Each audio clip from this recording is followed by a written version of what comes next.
Full and uncut versions available on Patreon. Check in the description below. Greetings once again, Pokemon fans. Duuz-Diz-Din back again with more of the Pokemon Adventures manga, the Ruby and Sapphire arc. And given the outfits that they have on the cover, they're now in the Emerald story, which is simply just Ruby and Sapphire but with updates. Back before DLC was a possibility in game. But the ancient beings known as Kyogre and Groudon, masters of the ocean and land, have been unleashed by Team Aqua and Team Magma. However, unbeknownst to Archie of Team Aqua, Team Magma has both the red and blue orb, able to control both Pokemon. But regardless, devastation has been unleashed on the Hoenn region. Kyogre is flooding one half of the land, while Groudon is causing the other half to become dry, desolate, and barren, and intensely hot. The gym leaders are trying their best in order to hold back the Pokemon, but even with type advantages on their side, these legendary beings are able to shrug it off like it was nothing. It's gonna take something more in order to defeat them, namely, take out those who are controlling them. Information they received from Tate and Liza's mentors, grandparents, I'm not really sure. But Tate and Liza have gone missing. Information conveyed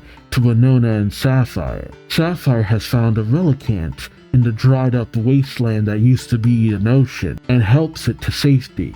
But during a call with Wallace, Ruby realizes because of Mr. Briny that the Relicanth is an ancient Pokemon able to use the move Dive to get people to the bottom of the sea easily. And so, Ruby, feeling that with the only person with the information needed for it to save the day, he has to jump in, join hands with Sapphire yet again.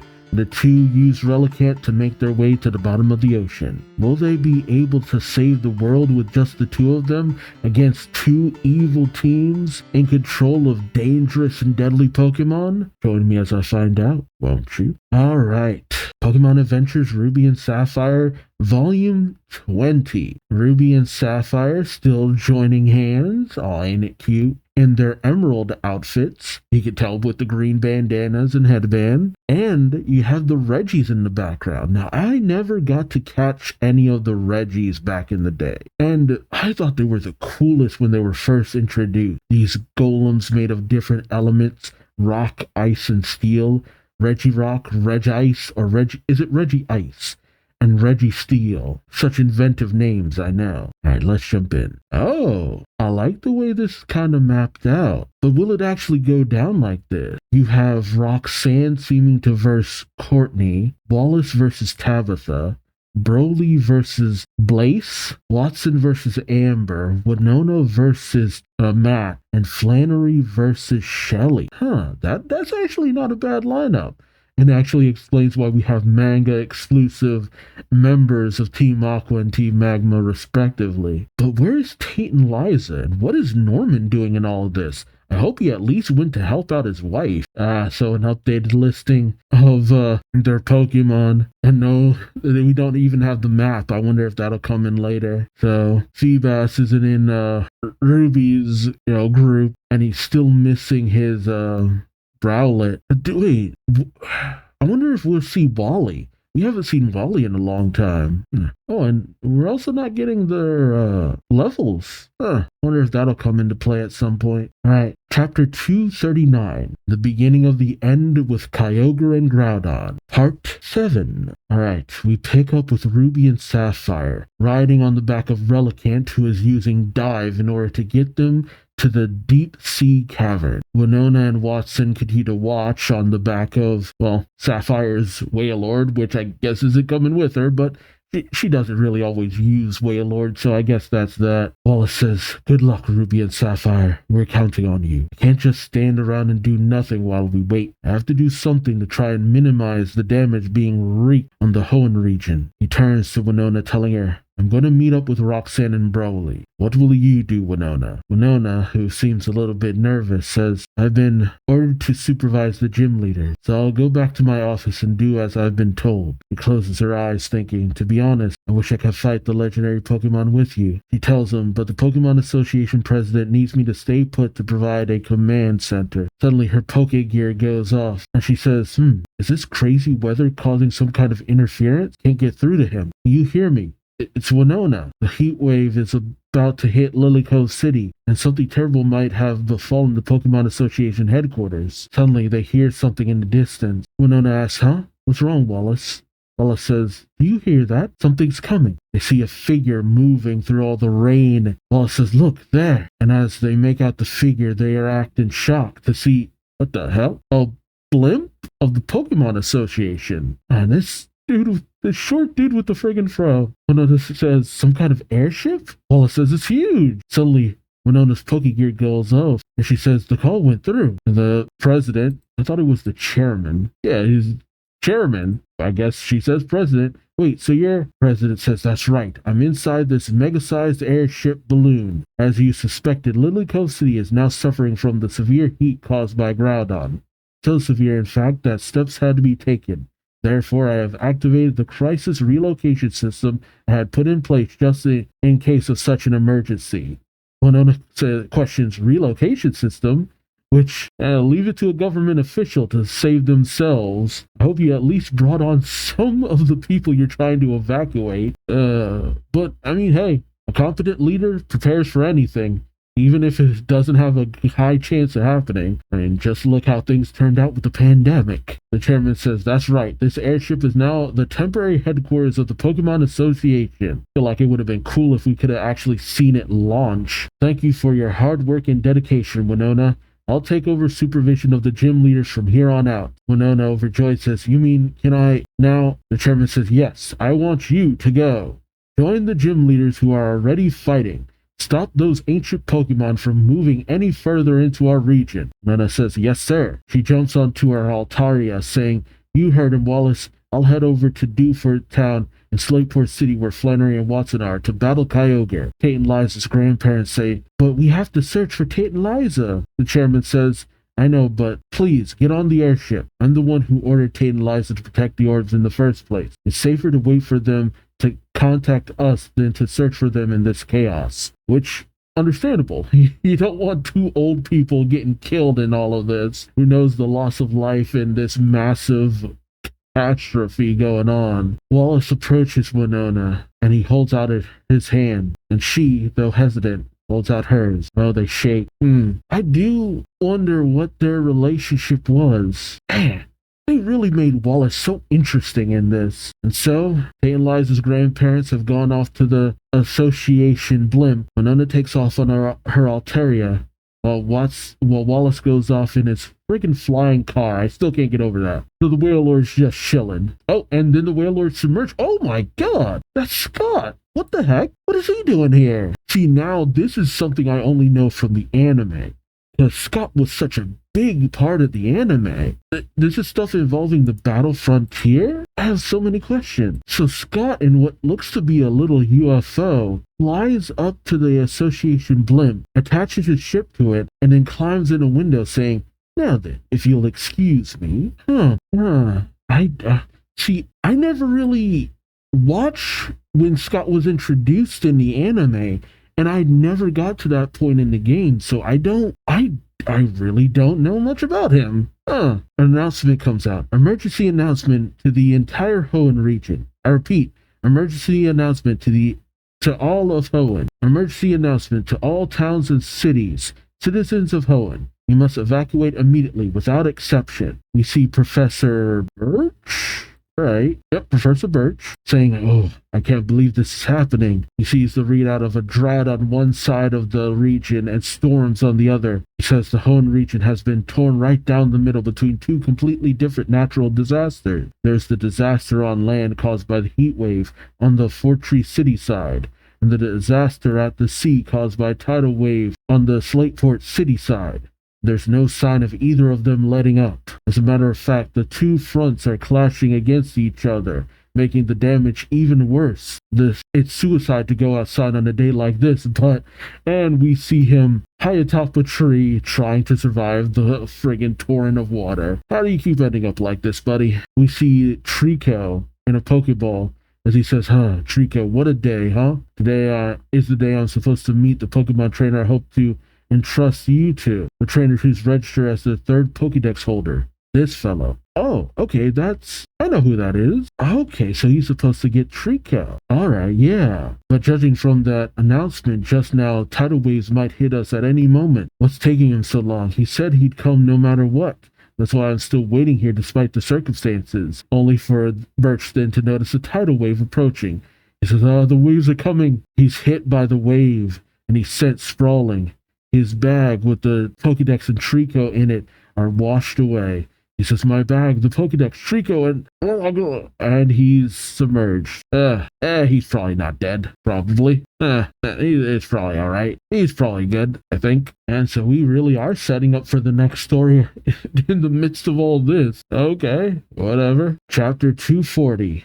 Talk about timing, Trico. Right? This is, whatchamacallit? I know this town, Pacific Log Town. I was watching a video that was talking about this place. The place that you have to, find? I don't remember ever finding it. Was this available in Ruby and Sapphire or just Emerald? Or maybe I just never found it. We see an old man being, jostled around by the fact that this city on the waves is, rocking, and not in the happy way. The old man is flung around and he says, as always, I wasn't able to find Mirage Island. Oh, is that Wally? Says you promised me. You said you'd evacuate if you couldn't find Mirage Island by today. After all, Pacific Log Town floats on the sea. All the other residents have evacuated to a safe place under orders from the Pokemon Association. The old man says, what a pity. Whoop. Oh, and he slips right out the window. Wally says, grab him. And as the old man's about to hit the water, Kecleon manages to save him with his tail. and uses its tongue to reel him back in through the window. The old man says, "Phew, thank you so much for saving me, Wally." And Wally coughs, and we see his team is Kelsey, a Cacturn, a Roselia, of course all green Pokemon, as well as Ruby's Ralt. See, I'm surprised he has a Cacturn, because you gotta evolve that one. What level does it evolve at? Yeah, it evolves at level 32, so I feel like that should have evolved by now. But then again, Ralt's at this point, it evolves at level 20 into Curlia, so maybe he just hasn't trained Ralts because it's someone else's Pokemon. Does Kelsey evolve at all? Nope, Kelsey is just the way it is. Wally coughs and says, "No problem. Now let's head to the shelter right away, okay?" As they all board lifeboats, Wally says, "Oh, take us in the direction of Route 132, Rara." And Ralt, I have no idea, tosses a rope and it goes in that direction? Wally says, "Come on, let's go." Okay. Well, I'm glad he's helping out. And he has some kind of suit on? Is that like a respirator suit or something? How is he all the way out here? I know he gets better, but I've never seen him wear some kind of apparatus before. But as they make their way, it seems like they're being observed by someone or something. Wally says, "When I left Petalveric City, I never dreamed I'd end up in the middle of a catastrophe like this." The old man says, "When I met you at the hospital in Vandertuft Town, Oh no, Wally says, "When I met you at the hospital in Vandertuft Town, you said you'd show me a better place for my health. I never expected it to be a town floating on the sea." The old man says, "Are you angry with me? Who is this old guy?" Wally says, "Nah, as a matter of fact, I'm glad you invited me. If not for you, I never would have met my new friends, Cacturn and Roselia. Right, Rara and Kelsey?" Suddenly, Ralts' horns begin to glow. Wally says, "Hey, Rara's horn is shining. It shines when it senses somebody's emotion." He then thinks maybe it senses Ruby out there somewhere. Wally tells Ralts, "I'm sorry, Rara. I only want to return you to Ruby as soon as I can, but I don't know how to find him." He thinks to himself, what is Ruby doing in the middle of this unbelievable mess, I wonder? Is he still competing in Pokemon contests? I mean, he was. Wally then sees something saying, "Huh?" The old man asks, "What's wrong, Wally?" Wally points in a direction saying, "Look." Oh, he finds Professor Birch's bag saying, "A Pokeball. There's a Pokemon inside it." The old man says, "At this rate, it'll be swallowed up by the waves. Wally says, I'll use Rara's abilities. The old man says, no, that won't work. Could sink before Rara could move it move it over here. Wally says, okay then, I'll just have to Cacturn. Now! And as the wave launches it up into the air, Wally has Cacturn use Needle Arm, which pins it to a nearby rock, saving it from sinking into the waves, thankfully not piercing the Pokeball or the Pokédex. As they near and find a very unconscious Trico, which, man, it probably would have been better if the Pokemon couldn't see out of the Pokeball. Wally comes over and says, it's alright, you're safe now, let me get you down. As Kelsion gets the bag, they let Trico out, who's not in great condition. It's worn out because it was in the sea for such a long time. I have to heal it. Roselia, aromatherapy. Oh, I didn't know that was an ability. Maybe just had never used it. And Roselia starts shaking them roses. Wally then places Trico under a blanket, saying his breath has started to stabilize. Let's let it sleep. Roselia, grass whistle. And Roselia sings a lullaby to put Trico to sleep. Oh, so caring. Someone's clapping above Wally, saying, not bad at all. That was an impressive use of your Pokemon. But I have one question. Why did you choose to use Needle Arm? Person jumps down on the rock below. Person asks, answer me, is that Norman? Is that friggin' Norman? That's a very powerful and dangerous move. Luckily you managed to only hit the bag, but what if it had hit the Pokeball? Shoot, I was thinking that too. If that had happened, you would have wounded it instead of helping it. So why did you use it? Are you cruel? Confident? Clever? Wally asks, who are you? But suddenly, Ralts' horn starts to shine. Wally says, Rara, you're shining brightly. Is he someone you know? The man says, tell me, how did you make the decision to use Needle Arm? Wally pauses for a moment and says, I trust my Pokemon. I trusted that Cacturn, my Cacturn, will be able to hit that bag without harming the Pokeball. I might not be able to do much myself, but I trust my Pokemon to do anything. The man smiles, then leaps onto the boat, saying, you changed, Wally. And a shocked Wally says, you're Norman. Oh, and he has a Flygon. Did I put Flygon in my favorite? I did not. Kind of ashamed of myself. I love Flygon. Nah. I know why I didn't put Flygon in there. I know who outdid Flygon. I'm ashamed of myself, though. Norman says, long time no see. The last time was at Petalburg City. Ralts bounces up and down for Norman, and Norman gives Ralts uppies. Norman picks it up, saying, this Ralts, it's Rara. I noticed it wasn't on Ruby's team. I was wondering where it went, but I never thought it would be with you, Wally. So this is fate too. Wally coughs, not answering. The old man says, I've been waiting for you, Norman. Norman says, you look good too, old man. Wally is taken aback. Norman says, like you predicted, I got to see Wally's hidden true talent with my own eyes. Okay, is that why the old man hung back? Wally is aghast, saying, what do you mean? What's this about? Norman says, weren't you listening to me? Just what I said. But we can't have a decent conversation on the sea. Let's move to a place suited for your training. Ruby is shocked, saying, my training? What training? Norman says, you're training as a Pokemon trainer, of course, under my supervision. You asked me to train you back at Petalburg City, didn't you? I was unable to accept back then, but now I can. Let me fulfill this wish of yours now that I was unable to before. Which begs the question, what made him change his mind? Was the old man just talking about Wally? Or was it because he's in good enough condition now because of what he's wearing? Because that's a fancy looking outfit he's got on. Alright, chapter 241. Dreadful Dealing with Dusclops. Love me a Dusclops. Alright, Norman says on top of his Flygon, let me fulfill this wish of yours now. Train under me and become a Pokemon trainer. Wally takes a moment saying, my wish, to train under you and become a Pokemon trainer. He looks to his Pokemon, with the old man saying, you should go with him, Wally. It's what your Pokemon want as well. Wally takes a moment and says, okay. They then take off aboard Norman's Flygon, which I didn't even know Norman had a Flygon. Does he normally have a Flygon? He trains normal type Pokemon, right? Is there any version of Norman that has a Flygon? It doesn't seem like it. Yeah, I thought that was a little weird. Wally goes for the green every time, so I'd expect him to have a Flygon. Well, as they take off, Wally says, so where are we going? Olive Hoenn is in chaos because of these natural disasters that are occurring. I can't think of any place to train. Norman smiles, saying, our destination is nearby. You can already see it from here. The Sky Pillar. That sounds familiar. Wally looks upon the massive structure, saying, wow. Yeah, it stretches up into the sky. Okay, what is the Sky Pillar? It was in Ruby and Sapphire, huh? I don't remember going here. Rayquaza appears here. Yeah, I don't remember this place at all. Maybe I didn't get this far in the game. Huh. Yeah, no. It does not ring a bell. I think I saw it in a Pokemon animation, though, getting Rayquaza. Norman says, a massive tower that extends above the clouds and soars into the heaven. While he continues looking out, saying, it's so tall. It really does look like a pillar that's holding up the sky, true to its name. So this is where I'll be training. Wow. But Norman's already made his way in. Wally follows Norman as Norman says, hurry up. Your first training session has already begun. Why is he doing this now?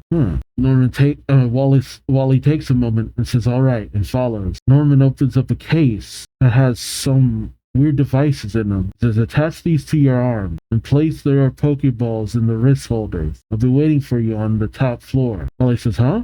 What am I supposed to do? Norman says, simple. Just climb up this tower. That's all. He points to the stairs. Wally looks up them, saying, I'm supposed to climb up this tower? How tall is it exactly? Norman takes off with his flag on, saying, that you'll have to find out for yourself. Wally gulps, but he makes his way up, getting all the way up to the next floor. That's the second floor. But suddenly the ground gives in below him, and he screams. He's unable to grip onto anything, but someone is helping him. Rico. Oh, gee, it would have made more sense for Wally to be the the emerald protagonist, because I thought he was representative of green. But no version of Wally I know has a Trico, which is kind of unfortunate. Does this version of Wally have a Trico? Maybe, but I want to see if any other version of Wally had a Trico. No, not that I can find. Yeah, no version of Wally that I'm used to has a Trico. It's a shame. That would have solidified his place if he had a Trico. Like the third Pokemon went to him. Well, Trico slowly helps Wally down to the first floor. Wally saying, thanks, you saved me. You can cling onto the wall and move directly up it, huh? I just took one step and the floor gave way underneath me. They make their way to the second floor. Wally saying, okay, I'll try it again. Up there, Wally examines the floor, saying, if you look closely, you can see the floor is cracked everywhere. It's so old, it's bound to crumble the moment I put any weight on it. I'll just avoid the cracks, and he tries stepping past, but the floor once again tries to crack underneath him. He goes, whoa, it's no use. The floor's going to collapse no matter where I step. Norman! But he gets no response. It looks like he brought out routes to see if he could detect Norman. And as Wally is just... Oh no, he says, what am I supposed to do? Maybe Ra can carry me with confusion? I'm pretty sure that's telepathy. Wally says, no, the tower is too tall. Ra will get exhausted before we reach the top. But Trico brings his attention... I hate the way his Trico's hand looks. Just putting out that one finger. He points to a bike. Oh, it says a bicycle? What's that doing here? Does this mean I'm supposed to use it somehow? I mean, I guess that would distribute your weight in a very confined place, maybe? Oh, it says, of course, I have to move across the floor before it crumbles. The protector is for that too, so I can call out my Pokemon while I'm riding the bicycle. I must have accidentally pressed the button when I fell. Oh, so this is what it's like to train with Norman. Yeah, no wonder why Ruby's the way he is. This is a little bit much. A man in pursuit of power.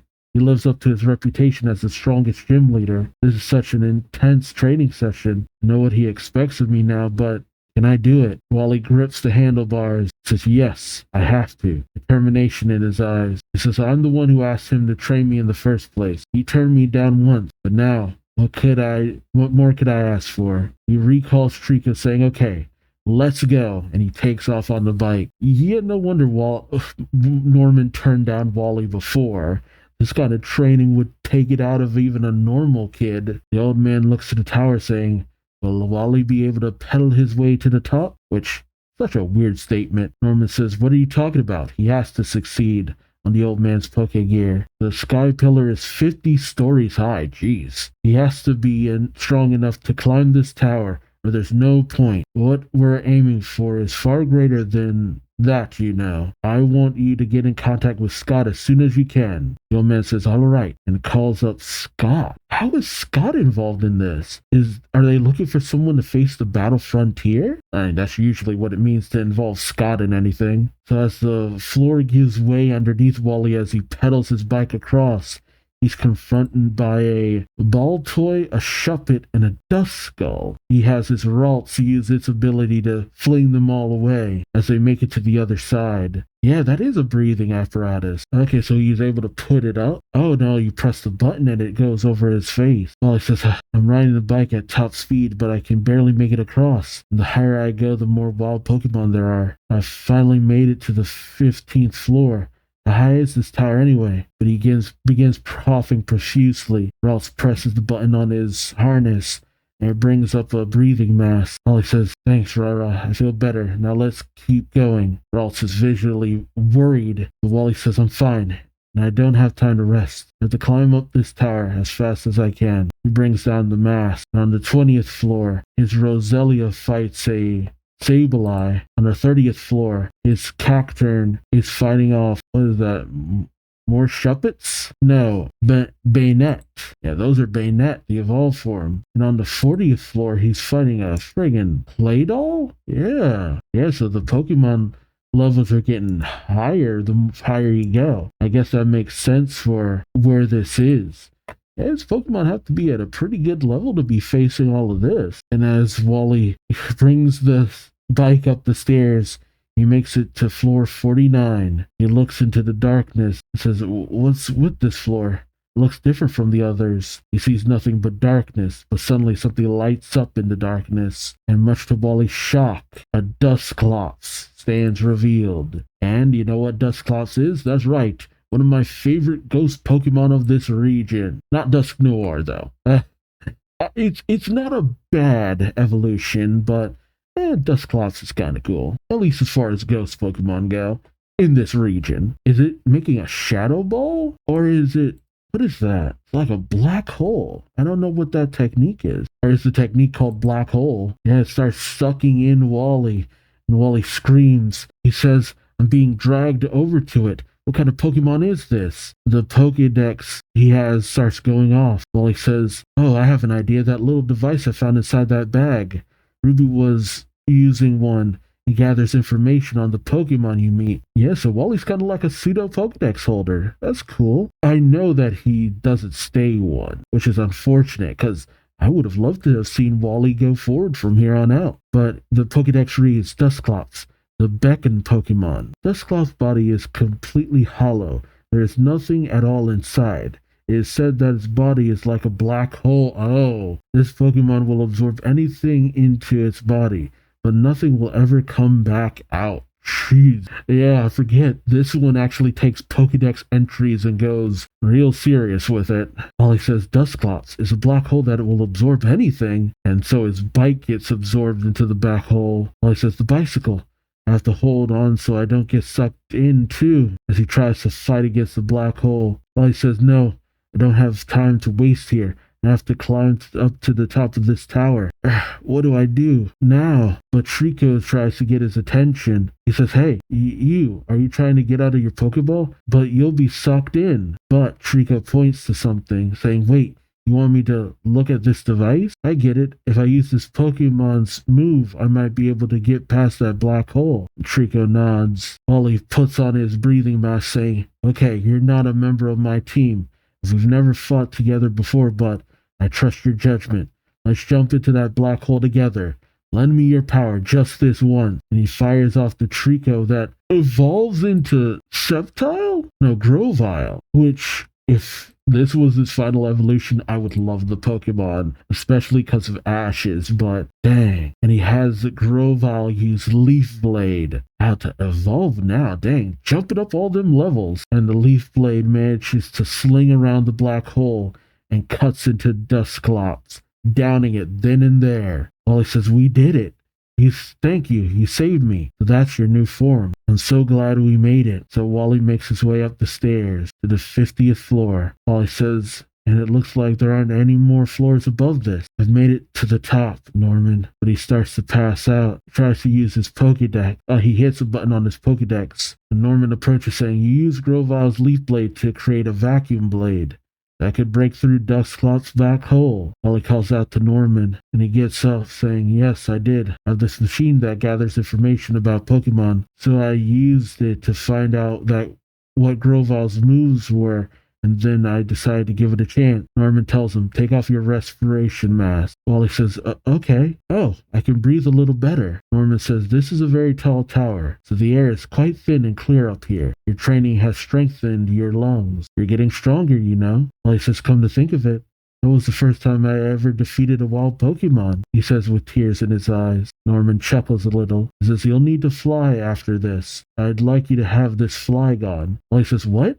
Really? Thank you so much. Norman says, there's no need to thank me. He swings above Wally's head saying, well then, let's move on to the next part of your training. Wally says, okay. And Norman thinks, I'm counting on you, Wally. Our true goal is even higher than this 50th floor. It's at the very top of this tower, as we see the visage of Rayquaza. I know it's just a silhouette, but I'm putting it in there. So was Wally supposed to awaken Rayquaza? The narration then reads, and so Wally has taken a new step. He too will be involved in an epic battle just like Ruby and Sapphire. The crisis in the Hoenn region grows ever greater due to the clash between the scorching heat and the deluge of rain. And now, the important mission that he and his Pokemon must carry out is about to be revealed. Hey, he's almost got a full team of Pokemon. That's a great look for Wally, too. See, even the manga seems to understand that Wally was like something really intense and supposed to be a real important part of all this.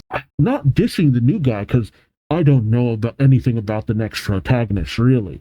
I know details, but I don't know everything. I mean, things worked out so well with Yellow. But man, I would have really loved the story that focused on Wally. See, if only Ralts was actually his. Oh well. Alright, next up is chapter 242. Very Vexing Volbeat.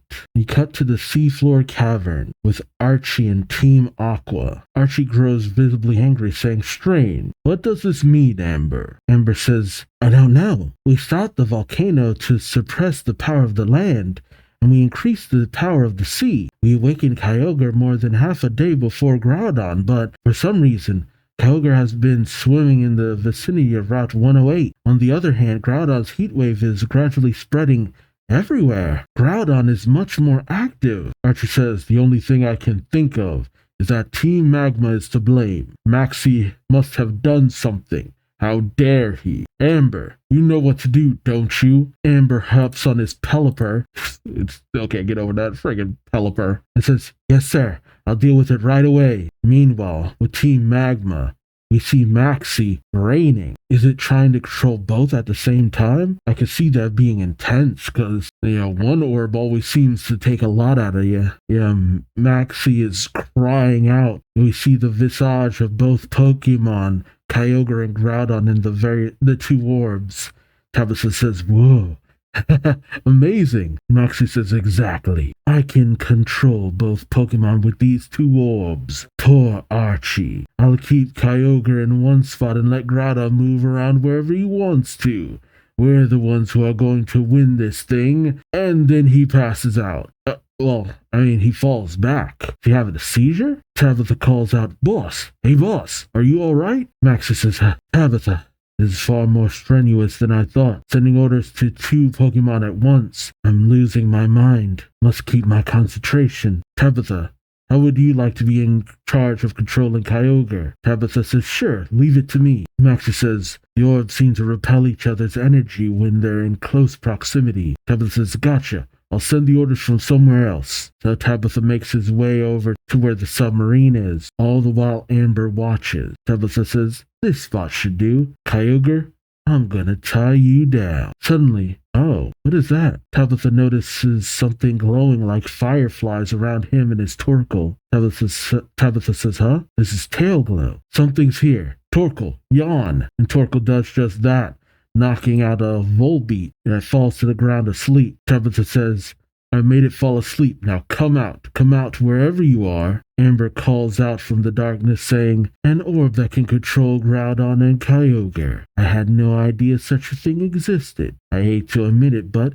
looks like we should have done more research. Amber says, surrounded by Carvanha and several Volbeat. Well, a couple more Volbeat. Tabitha says, you. Okay, Torkoal, use Yawn again. Amber says, it's useless. And Torkoal doesn't move, much to Tabitha's shock. Says, you used Torment to prevent it from using Yawn again, didn't you? You're a Team Aqua admin, aren't you? What's your name? Amber says, why should I tell you? Attack them, Volbeat. Signal Beam. And he has his two Volbeat blast their way at Tabitha, who does his best to dodge with his Torkoal. He tells them, why, you get a load of my heat wave. And Torkoal unleashes a wave of heat that blinds Amber and scolds him a little bit too. Tabitha says, now's my chance. And as his Torkoal launched the orb into the Submarine Explorer 1. Tabitha makes his way on board, saying, you can all burn for all I care. But a voice calls out from behind him, saying, did you imagine you'd be safe inside the submarine? As Amber is caught up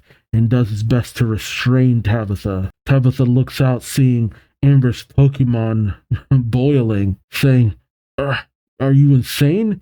You left your Pokemon outside and came after me? What good will it do you to try and stop me?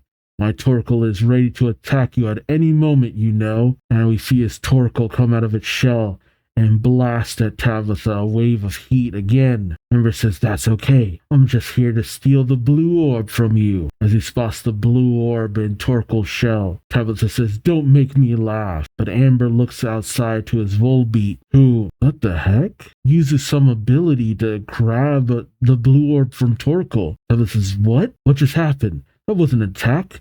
Huh? He notices something now in place in Torkoal's shell. Tabitha says the blue orb got switched out with a fig berry. And he jumps back, slamming Amber into the bottom of the sub. Tabitha then tries going for the ladder up the submarine, but as Amber grabs onto him, he says, nuts! Amber says, I did it, boss. I used Trick. A move that switches the item my Pokemon is holding with the one my opponent's Pokemon is holding. I got the orb just like you ordered me to. And the Volbeat makes its way over to Archie, handing it off. Archie says, so this is the blue orb. And this beautiful glow has the power to control Kyogre. Amber says, boss, can you help me out here like you promised?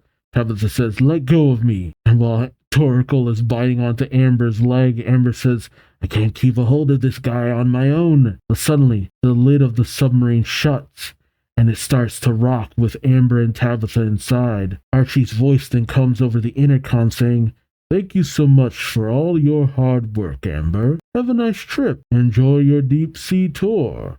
But you'll notice that I have taken the liberty of removing the special core. You see, the autopilot is active, and Archie has the device that allows the submarine to survive in the depths. Archie tells Amber and Tabitha, I'm afraid the submarine might not be able to withstand the pressure at this depth anymore. I guess you'll find out. And he hangs up. That's cold-blooded. Tabitha and Amber can only look on in shock as the submarine sinks. Archie laughs, holding the blue orb. Now Maxie and I are on equal terms, and we can finally settle the question of which one is stronger, Kyogre or Groudon, without anybody interfering. And as the Submarine Explorer 1 dives deeper and starts to creak and crack, moving past it is Ruby and Sapphire and Relicanth. Dang. I mean, if we don't see them again, then we know what happened. So Ruby and Sapphire both on Route 126. I meant to say it before, but I'll say it now. Sapphires Pokemon are all actually decently leveled. From 48 all the way to 40? That's not bad. That's kind of how I try to get my Pokemon, around the same level or so. Alright, Chapter 243. No Armaldo, there we go, No, Armaldo is an island. Alright, Ruby and Sapphire have made their way into the seafloor cavern, and they come blasting out of the water atop Relicanth. As they land, Sapphire says, "We're here." Ruby says, "The deepest location in the seas of Hoenn." And they both say, "The seafloor cavern," standing ready to fight hand in hand. Sapphire says, "How long's it been since we started our dive? Feels like we got here in the blink of an eye, and also like it took days." Ruby thinks, "What an eerie place. And that thing we passed by on the way here was a stolen submarine. It looks like it was about to fall apart, but it was ascending anyway. I don't get it. Did the people who came down here go back up to the surface again? Is this place deserted?" "No." Sapphire says, "That's right. I can still feel something lurking inside this cave." He then realizes she's still holding Ruby's hand and shakes it off, saying, "I haven't forgotten what she did, you know. Yeah, I know we only got to come here because of the information you got about Relly, but that doesn't mean I trust you. Don't think I'm going to fight together with you as a team." Ruby puts on his glasses, kind of dismissing her, saying, "This cave splits into two over there." Ruby says, "Perfect. I'll go left, you go right." But suddenly, Mightyena, which got a pop Mightyena on there, get a lot of my favorite Pokemon this go round, grabs her by the bag. Sapphire questions, "Hey, what are you doing?" Ruby tells her, "It would be just like before if we separated. You have to stay close to me. Nana must have sensed something. It's telling you not to go. It wants you to stay here. Nana has an adamant nature. Once it's made up its mind, you can't budge it." Mightyena comes out front, growling and at the ready. Ruby says, "You've sensed something, haven't you? Okay, Nana, Odor Sleuth." And suddenly several Pokemon came racing out. Shoot. A Lotad, Duskull, a Corphish, a Numel, a Shuppet, and a Bagon. What the heck? Well, at least it's a diverse set of Pokemon. Both Ruby and Sapphire ready themselves, as suddenly several Team Magma and Team Aqua grunts all come out. Ruby and Sapphire bring out all their Pokemon, and with Sapphire even crouching in a growling position. Which means, okay, we have Donphan, and we also have Swampert. Yeah, this is getting loaded. Man, Swampert is so much bigger than I thought it was. I wonder if Sapphire's Lyron is going to evolve at some point. Oh, meanwhile, the Submarine Explorer 1, which is breaking apart and sinking fast, both Tabitha and Amber are doing their best to keep the water from pouring in to no avail. Tabitha shouts, "The submarine is starting to fall apart. Keep a hold of that so the seawater doesn't pour in." Amber says, I am. Tabitha says, "No way am I going to perish down here. We're almost there. Almost to the surface. Torkoal, I need you to blast out more helium." Ah, that's kind of smart. But unfortunately, a lot more water just starts flooding in, and Tabitha and Amber are blasted back. And they full-on begin to drown. Oh God. I didn't think we'd pick up with this. But as Amber blacks out, Tabitha grabs a hold of his wrist and makes his way up to the surface. And right, there's even a Swallow. Bam. Full team of Pokemon right there. Maybe I shouldn't have included Swallow. It's real crowded in here. But we see Blaze flying on a Swallow with his Pokegear. I guess he's managed to pick up Tabitha's signal as he sees the remnants of the Submarine Explorer 1. He sends out Armadillo, Armaldo. I keep wanting to say Armadillo. Armaldo, I guess because it just sounds like some dude's name, sends it into the water, which I didn't even know he had an Armaldo. Has he always had this? Huh, good stuff. Sends it into the water and it grabs both Tabitha and Amber, bringing them onto the wreckage of the Submarine Explorer 1. Blast says, "Well, isn't this a surprise? I pick up an SOS and look what I found. This fellow is one of Team Aqua's admins, isn't he? I'll just do a little check on Tabitha's memories." As he pulls off Tabitha's horn and brings out the light, he can see the memory of Tabitha and Amber fighting. Blythe says, "I see. So, one of the orbs has gone to Team Aqua. Too bad." He then looks to Amber saying, "And this fellow who was betrayed by his boss, eh? Heh, I feel sorry for you, but this is none of my business. Your friends can come and pick you up. Come on, wake up, Tabitha. We've got another job to do." As Blythe takes off on Swallow and Tabitha is on down below on Armaldo, who starts to stir, saying, "Sorry, Blythe." Blythe says, "You're awake. Don't apologize, just do your job." Tabitha questions, "Where are we going?" Blythe tells him, "Route 121. I received a report that our cute little Groudon was enjoying its little stroll there, but then the gym leaders got in its way. We need to teach them a lesson, and it's about time Courtney came back." He then uses Pokegear to contact Courtney, who answers. He says, "Courtney, it's me." Courtney says, "I've been watching, Blythe. Groudon's doing a fine job of creating chaos." Blythe says, "That's right. The operation is going as planned. Well, that's what I'm hoping anyway. But there are still some people who are trying to interfere, and I'd like to crush them once and for all. So, can you come back?" Courtney says, "Sure." Blythe says, "Where are you now?" Courtney, having beaten up several scientists, says, "Moss Deep City. The Moss Deep Space Center, to be precise." Oh, because I know that one way of getting Rayquaza, was that what she was trying to prevent? Also, them legs. Them legs. But we pick up with Ruby and Sapphire's Pokemon fighting against the grunts of Team Aqua and Team Magma. It's a free-for-all. I can barely make out what's going on. But both Archie and Maxie say, "You noisy intruders are defeating our troops one after the other. I have to admit I'm impressed. They figured out what we were up to and came all the way down here. But it's no problem. We'll just get rid of anyone who gets in our way." And thus, as all the grunts have been taken out, Maxie and Archie come out of the cave to confront Ruby and Sapphire. That's intimidating, I gotta admit. Also, is Archie shorter than Maxie? That's weird. Alright, chapter 244, the beginning of the end with Kyogre and Groudon, part 8. There's been so many parts to this, but it makes sense. The last chapter of the video, though. Amber wakes up on the wreckage of the Submarine Explorer 1, and as he comes to his senses, he remembers Archie's cold words. "Your hard work is much appreciated, Amber." Amber questions, "Did the boss really betray me? Did he really abandon me? No, it can't be. I must have misheard him. It's all just a big mistake. My loyalty will not be swayed. I still work for him.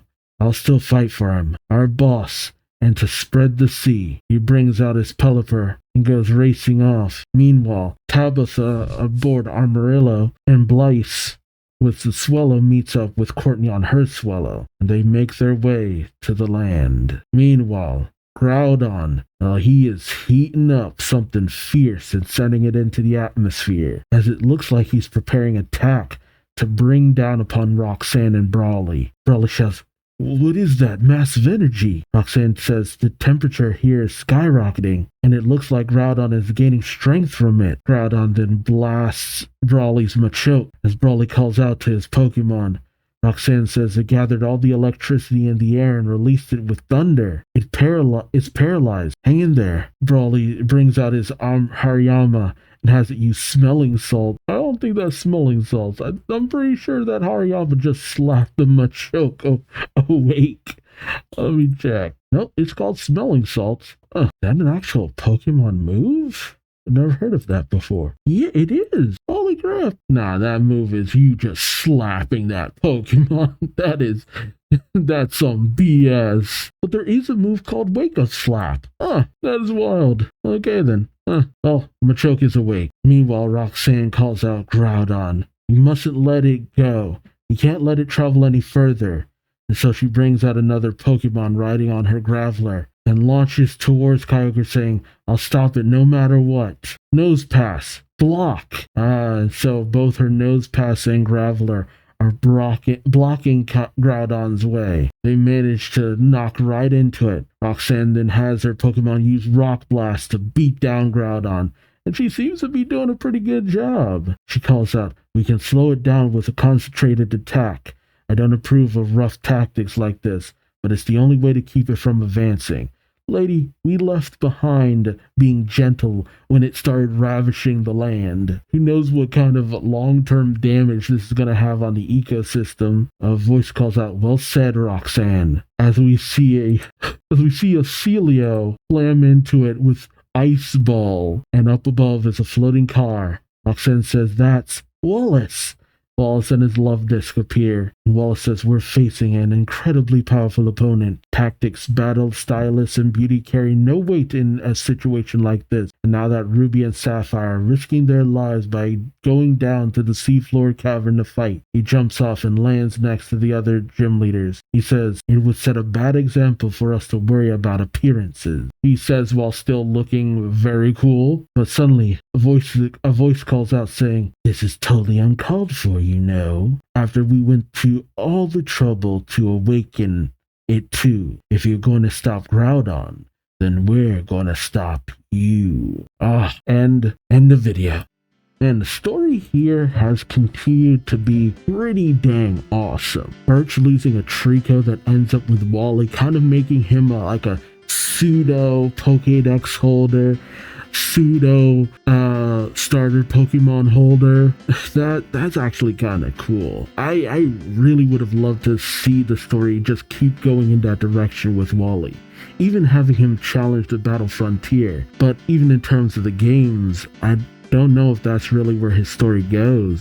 But I always love the development that happens with Wally over the course of the game. He was the character of Lily in Sun and Moon before you ever had her. A character who starts off soft, a little weak, incapable, but just because he had so much dedication and heart, he showed that he was unwilling to just sit on the sidelines and do nothing. He could have given in to his condition and his circumstances and never made anything of his life, but he had the willpower to do more. And I think that's a very inspiring outlook on things. And the fact that Trico already evolved this fast, man, you gotta love the EXP share. It always just seems to exist no matter what the Pokemon. It existed before it ever existed in the games. Oh man. True. Taking a kid in such a dangerous situation. Yeah, Norman's tactics, that would chase anybody off. But man, what Archie did to Amber, that was cold. But Archie has been showing that left and right. Honestly, it feels more like Maxie cares about his subordinates more than anyone. Which, if you've seen any, I think it was either Pokemon Generations or Pokemon Evolution, that really seems to be the case. Archie just wants to tear everything down and take out whoever gets in his way, while Maxie just seems to care a little bit more. I guess even at this point it existed, because that's a lot more evident in the remakes. Dang, these guys are evil. And Courtney invading Moss Deep Space Center. I wonder what that was supposed to accomplish. Is it what I think it was? I can only imagine. I thought we would have ran into Tate and Liza, considering they're supposed to be at Moss Deep, right? They come from Moss Deep City, right? Yeah. Can only help but wonder. And that fight against the grunts of Team Aqua and Magma. I know it happened off panel, but it really goes to show just how strong these kids can become. Because that felt like a no-nonsense, free-for-all. And they were just taking names with their Pokemon. That's cool stuff. But both Archie and Maxie seem to be working in unison, whether they want to or not. Wonder what that means for the future. Have their minds been taken over by the orbs? Are they not as in control as they thought they were? Is it the other way around? Let me know your thoughts in the comment section below. Like, comment, subscribe if you enjoyed the ride. Thank you so much for watching. And until next time, I've been Duuz-Diz-Din and hope to see you later. Till then, take care. Bye-bye.